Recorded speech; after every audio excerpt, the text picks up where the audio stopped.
thank you for that very warm welcome.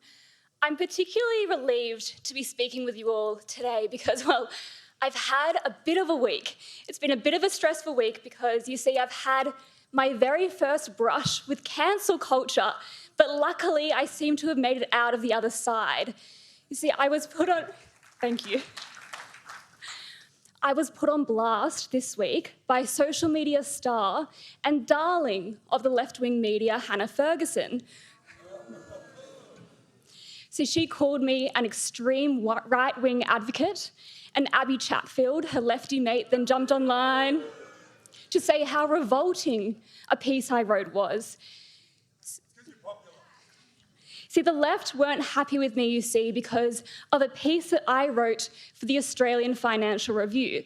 And I started the piece with this line. I said, according to his critics, Charlie Kirk was not assassinated when he was shot in front of 3,000 people at Utah Valley University. He committed suicide. To back this up, I quoted Hannah Ferguson, who, in response to the news of Charlie Kirk's murder, wrote on her Instagram, "Do I believe that he empowered the violence that ended his life? Yes." And then she said, "Is violence sometimes necessary? Yes." She wrote that she didn't think she should have to make a choice between celebrating Kirk's death or condemning it, because the conversation apparently is more nuanced than that. Oh, what a time we are living in, when condemning a public execution of an innocent man in front of his wife and 2 children is seen as a morally challenging decision to make. The broader point that I was arguing in this piece was that the left will now try to spin the narrative to paint a picture of a man whose words amounted to so much hatred that it justified their use of violence against him. I wrote, his opponents pretended to be shocked by the things he said. In reality, they were far more shocked by the number of people listening to him and by the number of people who actually agreed with him.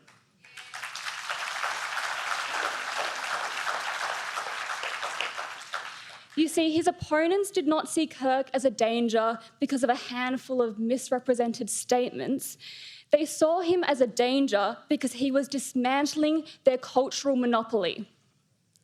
Charlie Kirk's legacy will be the armies of young people all over the world, young people like me, who now feel brave enough to speak out and fight for their values.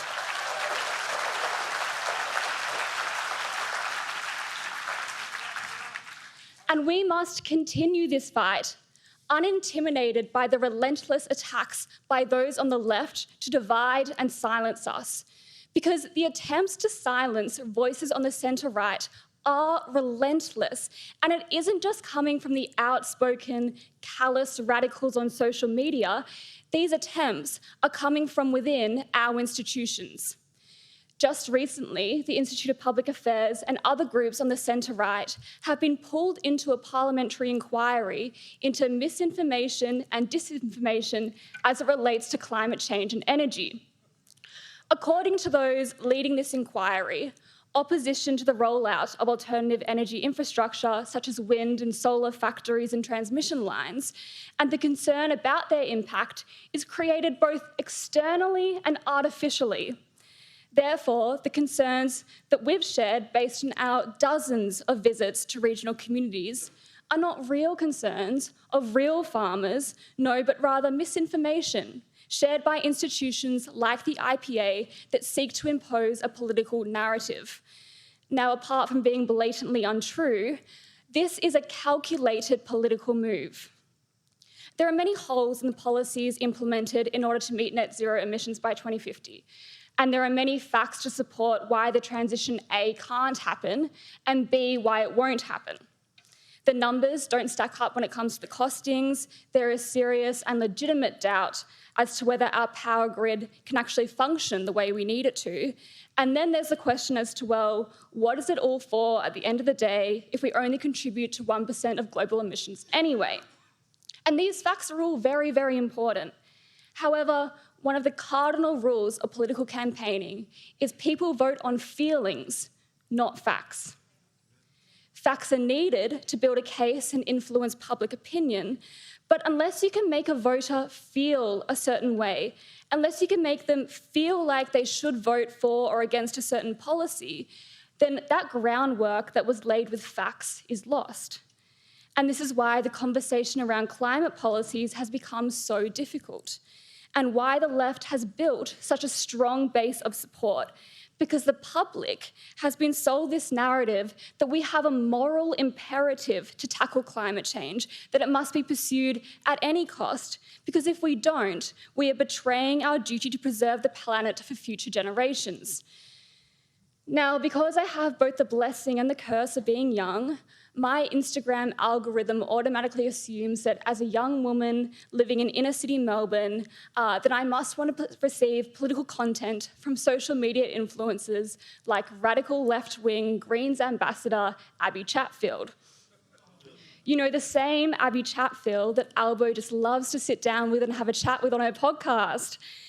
Now, recently, my Instagram fed me a video of hers where she aired her feelings about wanting to have children, but expressing that this is a difficult decision to morally justify, because bringing children into the world at the beginning of the climate crisis is a concern.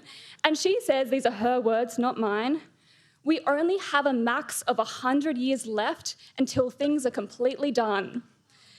She said, "We can't have a kid when the climate is collapsing around us. I am looking at the weather right now. This isn't normal."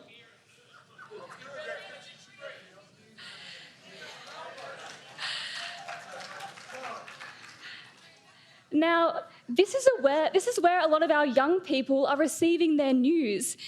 This is what they're being sold. However, I'm sure Abby Chatfield isn't going to be pulled in front of the misinformation inquiry.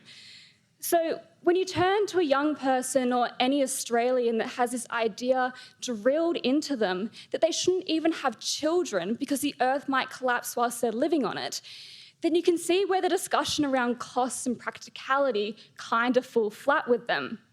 The answer will always be, well, we need to at least try at any cost because it is our moral duty. This cohort will always vote in support of net zero because they've been made to feel like they're the good guys for doing so.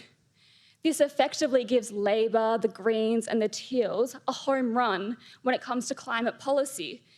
They can run this however they want, at whatever cost, so long as it falls under this umbrella of doing the right thing, not just for our country, but apparently for the existence of mankind. But the truth is, the cost of net zero is very real. And these costs are not only fiscal, but they are human. There is a very real human cost of net zero. And when you visit, speak, and work with the communities that will be affected by net zero, when you understand the lived reality, you can no longer feel that this commitment is the right thing to do. And people vote on feelings, not facts.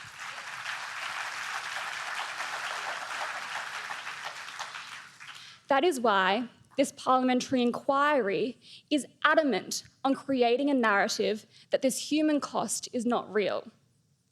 Those politically in favour of the rollout of renewables will try and tell you that opposition from regional communities is not organic, that our farmers aren't wearing the cost. But at the IPA, we've actually been there. We've been with these communities, and this is the human experience of the so-called transition. And I'll give you a heads up. This isn't a transition, it's a demolition.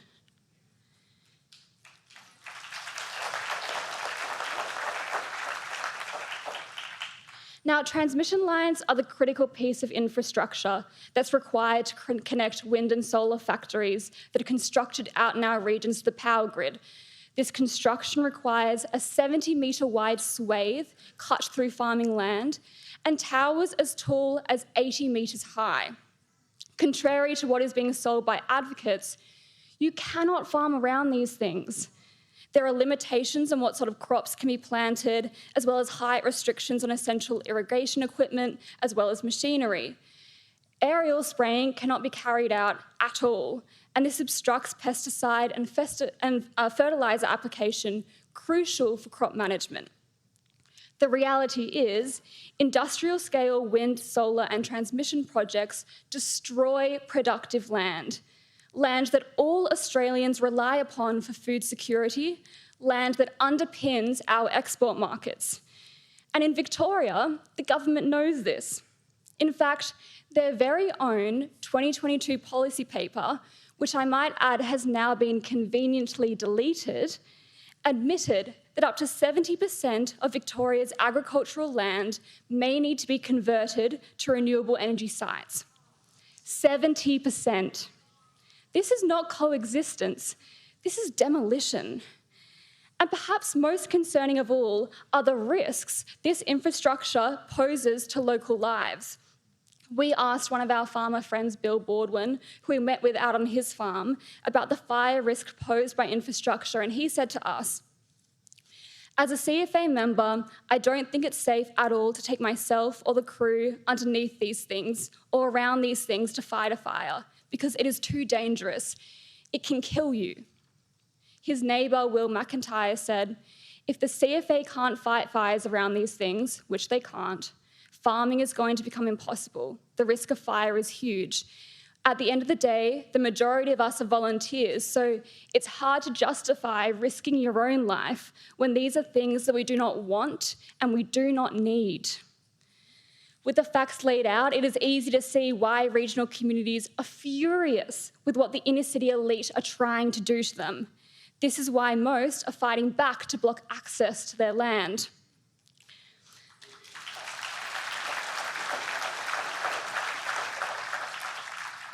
Advocates will say that they're consulting with these landholders, compromising and compensating to reach a middle ground of mutual benefit. This is not true.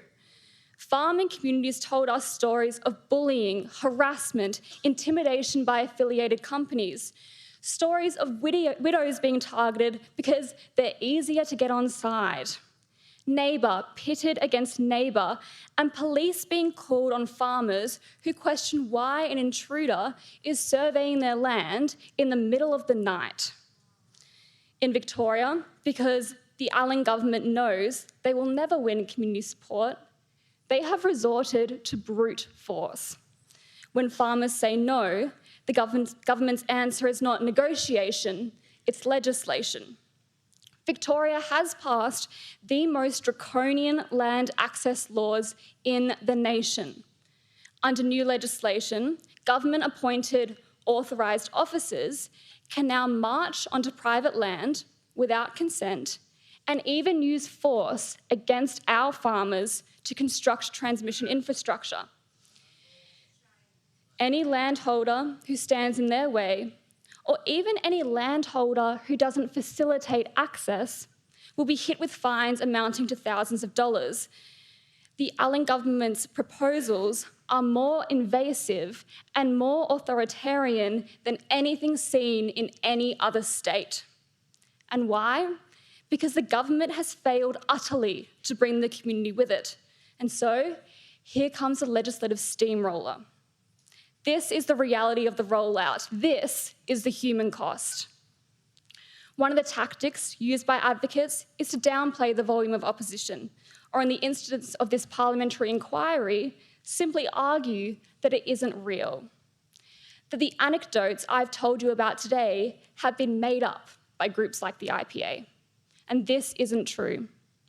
That is why the IPA is soon to launch a new project that we've been working on, a database that tracks and maps every community that has either opposed wind, solar, or transmission lines to dismantle this lie that opposition is rare or isolated.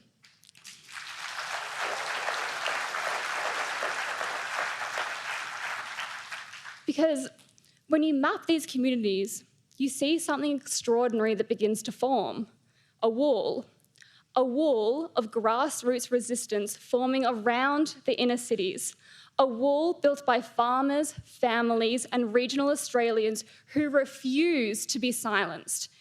It shows that this resistance is real, it is organised, and it is growing. And anyone who wants to push forward with these harmful policies will have to push through this wall. As you have seen on signs all around the event this weekend, values matter. Will the value of sticking up for your neighbours matter? It doesn't matter that your neighbour is hundreds of kilometres away in a country town.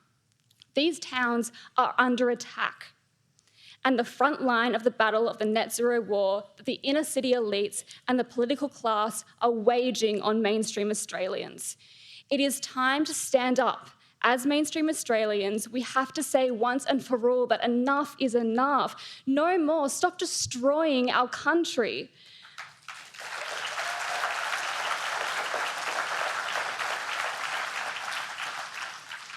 Because the truth is that when we stand up for our values, we win.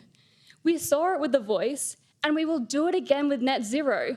So join the IPA in showing our regional and rural communities that we are on their side.